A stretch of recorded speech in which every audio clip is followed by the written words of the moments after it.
राधे राधे महाराज जी। महाराज जी, आपके श्रीमुख से सुना है कि जैसे कलयुग में माता पृथ्वी अपने संसाधन कम करते जा रही है, भक्ति ज्ञान और वैरागी भी कम हो रहे हैं। हाँ। ठीक उसी प्रकार क्या वृंदावन धाम अपनी महिमा और कल्याण गुप्त गुप्त गुप्त होता जाएगा, गुप्त होता जाएगा, गुप्त होता जाएगा।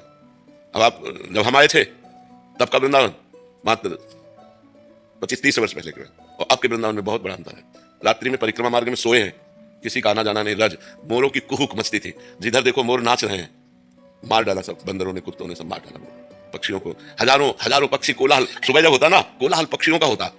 कहीं ऐसी वैसी की कोई जरूरत नहीं थी। बाहर ऐसे तो यमुना जी की शीतल वायु आती थी। अब बड़ी बड़ी बिल्डिंगें बन गई, बड़ा बड़ा। ये जहां बैठे हो ना, ये किलोमीटरों में पूरा जंगल था, हमारा देखा हुआ है। जहां बैठे हैं ये जंगल था, सब कट करके निर्माण सब हो गया।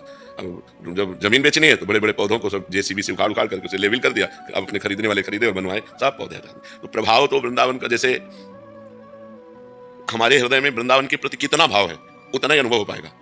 और पहले जैसे तुम्हारे अंदर भाव बन जाएंगे, वो दृश्य देखा, वो भाव देखा, तुम्हारे अंदर भाव आ गए। अब ऐसा नहीं है। अब आपके भाव जितने उतना लाभ ले सकते हो, अन्यथा नहीं ले सकते। इन बिल्डिंगों से भाव बनेंगे क्या? तमाल कुंज थे, हमने देखा तमाल, किसी तमाल को देखो तो लगता था इसके नीचे बैठकर भजन करो। इतने सुंदर सुंदर तमाल के वृक्ष सब कट करके निर्माण हो रहे हैं। तो अब आगे और आधुनिकता बढ़ती चली जाएगी।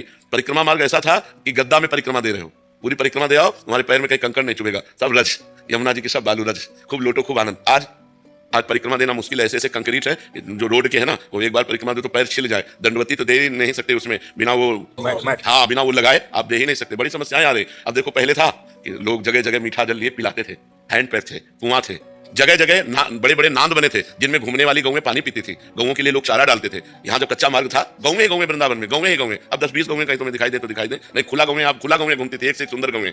समय जैसे जैसे परिवर्तित होता जाता है ना, हमारे ब्रजमंडल में मांस, ये प्याज, लहसुन, ये चीजें सब निषेध होनी चाहिए। ये भगवान का परम धाम है। शराब, ये सब चीजें निषेध होनी चाहिए। भगवान का धाम है ये धाम। तो धीरे धीरे बच्चा, अब लोग पिकनिक मनाने आते हैं, संसारिक व्यवहार करते हैं, पाप कमाते हैं, फिर यहाँ चले जाते हैं। व्रत, नियम, संयम, तपस्या, भजन का धाम है ये, विचार का धाम थोड़ी, गंदी बातों का धाम थोड़ी है। वो अब संसारिकता बढ़ती चली जा रही है। धीरे धीरे धीरे धीरे महिमा तो वैसे ही रहेगी, पर हमारे जितने भाव होंगे उतने ही हम ले पाएंगे। और पहले था कि हमारे अंदर भाव पैदा हो जाते थे।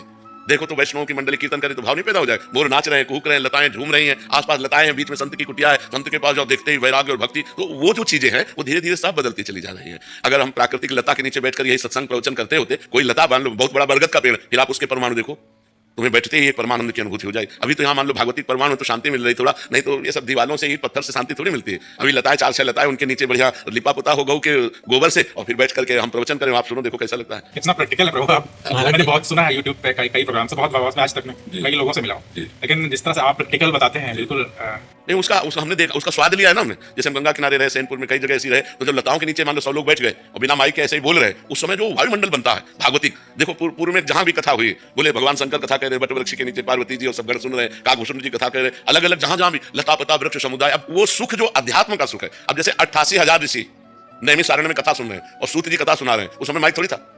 कितनी शांति थी कि 88,000 ऋषि एक महात्मा की बात को सुन रहे हैं बिना माइक के।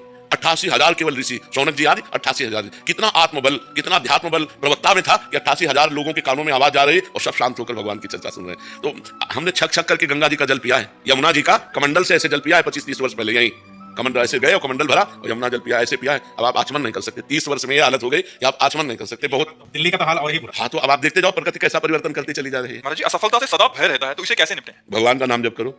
जितना नाम जप आपके अंदर एकत्रित होगा उतने पाप नष्ट होंगे, जितना पाप नष्ट होगा उतनी सफलता होती चली जाएगी। पाप ही हमारी असफलता का कारण बनता है। हम जितना मेहनत करते हैं, जिस डिपार्टमेंट में करते हैं, उसके अनुसार यदि हमें सफलता नहीं मिली तो हमारे पूर्व पाप हमें दुख देने के लिए तत्पर है। हमको इतना भजन करना चाहिए कि पूर्व का पाप नष्ट हो जाए, वर्तमान हमारा आनंदमय हो जाए। भजन, बिना भजन के कुछ नहीं होगा। खूब नाम जप करो भगवान का, तो सफलता हाथ लग जाएगी। महाराज जी, आप कह रहे हैं कि आपकी इष्ट के प्रति आपकी अपार श्रद्धा है और कई बार उनकी कृपा भी महसूस होती है, पर ये कह रहे हैं कि कोई भी चीज घटना घटनी हो, इनको सपने में या इनको एहसास हो जाता है। तो महाराज जी, बट जब इनके माता पिता की पहले इनको पता लग गया था, तो जब उनका बचा नहीं पाई उनको, तो बहुत उदासीन हो गई। तुम क्या बचा सकते हो? ब्रह्मा भी नहीं बचा सकते। अगर आयु पूरी हो गई तो ब्रह्मा भी नहीं बचा सकते। तुम तो एक मनुष्य हो, थोड़ा पवित्र हृदय होता है तो भागवतिक संकेत होने लगते हैं। लेकिन भगवान थोड़ी बन जाओगे कि सृष्टि कर लो या सृष्टि को प्रलय में पहुंचा दो या सृष्टि का पालन कर लो। वो तो केवल भगवान के हाथ में है। संकेत आना, स्वप्न आना, थोड़ा पवित्र हृदय का संकेत होता है, कोई खास बात नहीं है। किसकी ताकत है कि किसी की मृत्यु को बचा सके? सुनो भरत भावी प्रबल, बिलख कहो मुनिनाथ, हानि लाभ जीवन मरण जस अपजस विधि हाथ। ये भगवान के हाथ में, तुम्हारे हाथ में थोड़ी कि किसी की तुम रक्षा कर लो। हाँ, तुम्हें सुयश प्राप्त होना है तो किसी की रक्षा का संयोग बन सकता है कि आप लगेगा कि आपने रक्षा कर ली, लेकिन उनकी मृत्यु नहीं थी। आपका संयोग बनकर के उनकी रक्षा का नाटक होना था, इसलिए रक्षा हो गई। नहीं, किसी की ताकत नहीं है कि जो विधना ने लिख दिया छठी राव के अंक, राई घटे न तिर बढ़े, रहु रे जीव निसंग, वो होके रहेगा जो होना है, किसी के बचाए नहीं। आप विचार करो, दशरथ जी की मृत्यु निश्चित थी ना, तो भगवान बचाए क्या? भगवान श्री राम हैं, वो चाहते तो अजर अमर कर देते अपने पिता को, लेकिन नहीं, विधान के अनुसार चलते। हा राम कहते हुए महाराज दशरथ जी ने अपने प्राणों का त्याग। तो तुम अपने पिता को कैसे बचा सकती थी? वो जो जिस समय जाना है उस समय जाना ही है। राधे राधे महाराज जी, मनुष्य का प्रारब्ध उसके कर्मों का फल है, किंतु राष्ट्र का प्रारब्ध नियति द्वारा तय होता है या उसमें रहने वाले लोगों के कर्मों का? सब कर्मों का, सबके अलग अलग कर्म जब एकत्रित होते हैं, जैसे एक प्रांत के कर्म का अब परिणाम एक साथ भोगना है, तो मिसाइल गिरेगी पूरा प्रांत नष्ट हो जाएगा, क्योंकि वहां उस समय अब जैसे 20 आदमी मरने हैं यहाँ, तो अलग अलग प्रांत से 20 आकर एकत्रित, तो एक साथ मरना है, तो एक साथ मारे जाएंगे। उन सब का प्रारब्ध को उपस्थित, बिना मृत्यु स्थान और मृत्यु समय तय हुए कोई मार नहीं सकता। जैसे हमारा मृत्यु स्थान तय है कि हमको वहां जाके मरना है, मृत्यु समय तय है और मृत्यु का कारण तय है कि इस निमित्त से इस समय इस स्थान पर इस जीव की मृत्यु होगी, वैसे विधान बन जाएगा और वैसे ही मृत्यु हो जाएगी। समझ पा रहे? तो जीव का प्रारब्ध जब बहुत जीवों का एक जैसा एकत्रित होता है, तो फिर वैसे ही प्रांत के प्रांत को दुख प्राप्त होता है। जैसे पूरे विश्व का प्रारब्ध एक जैसा एकत्रित हुआ तो कोरोना आ गया, हर देश हर प्रांत में लाखों लोगों को मार गया ना, तो पूरे विश्व का प्रारब्ध एक हो गया उस समय, विश्व का प्रारब्ध। अब जैसे पूरे परिवार का प्रारब्ध एक हो गया, एक आदमी ने गलत काम किया पूरा परिवार पीड़ित हुआ, रिश्तेदार नातेदार सगे संबंधी सबके डंडा चले, कहाँ है बताओ? तो एक आदमी का बुरा प्रारब्ध जब और प्रारब्धों से मिला तो वो संयोग बना करके ऐसे कष्ट दे देता है। बिना निजकृत कर्म के कोई दंड नहीं दे सकता है। हमारे कर्म जब जुड़ेंगे तभी हमको कष्ट मिल सकता है, अन्यथा नहीं मिल सकता। महाराज जी, भौगोलिक क्षेत्रों का विस्तार कैसे नीति से तय है? जैसे भारत का पहले गुप्त युग में बहुत बड़ा था, अभी पहले पूरा भारत ही था और कुछ नहीं था। अजनाब खंड कहते थे, चक्रवर्ती सम्राट, जहां से सूर्योदय होता है जहां से सूर्यास्त होता है, एक देश था केवल। अलग अलग द्वीपों का जो विभाग हुआ, महाराज ऋषभ देव जी ने अपने पुत्रों को विभाजित किया, 9 द्वीप। फिर उन द्वीपों का 9 विभाग हुआ, फिर धीरे धीरे भारत का और विभाग हो गया, पाकिस्तान बांग्लादेश और विभाग हो गया। नहीं तो पूरा विश्व भारत देश था।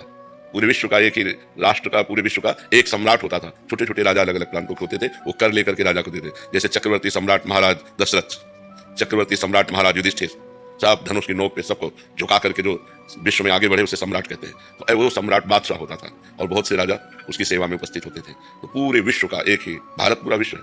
हमारे शास्त्रों में पूरे विश्व का, जैसे भगवान ऋषभ देव तो पूरे विश्व के शासन करता थे, उसमें कोई और नहीं था, सब अधीन थे। अब धीरे धीरे जैसे समय आया तो भगवान ऋषभ देव ने अपने 9 पुत्रों को बांटा, 9 द्वीप, फिर एक द्वीप के 9 द्वीप हुए, 9 विभाग हुए, फिर उनके राजा हुए, फिर एक द्वीप, जैसे अपना जम्बू द्वीप है तो जम्बू द्वीप के विभाग हो गए, तो ऐसे विभाग होता चला गया। अच्छे बुरे, अभी आप कह रहे थे अच्छे बुरे सब उसी में मारे जाते हैं, एक ही आज अच्छे हो, लेकिन कर्म आपका बुरा पीछे का जो संयोग लाया है उसे तो आप नहीं जानते ना।